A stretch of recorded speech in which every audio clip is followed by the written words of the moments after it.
DXDC Radyoman Report.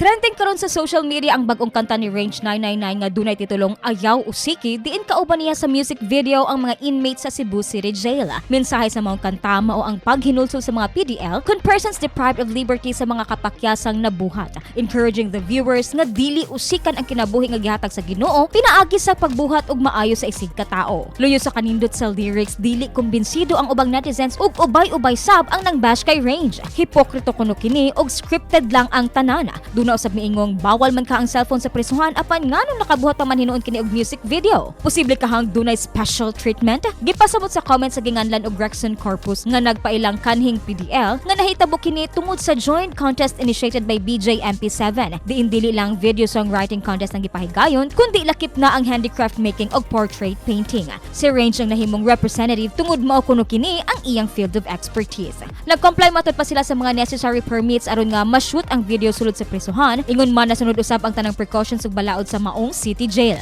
Nasabutan usab nga dili i-upload ang video unless masubmit na for contest apan wa gyud malikayan ug dunag gyud nag-leak niini. Kahinumdumang na priso sa Range niadtong March 2024 human niini napusilan patay ang American national nga si Michael George Ritchie gawas sa usa ka bar sa Cebu City. While makasama-sama sa giingon sa Biblia, we all sinned and fall short of the glory of God. Busa dili kita angayan nga muhusgan ni bisan kinsa tungod kita usab makasasala. Let's focus na lang sa maayong mensahe sa kanta ug giampo ta nga daghan usab ang makaamgo pinaagi niini.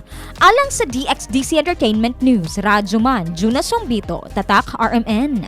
RMN News, Diretso Balitang Metro Davao.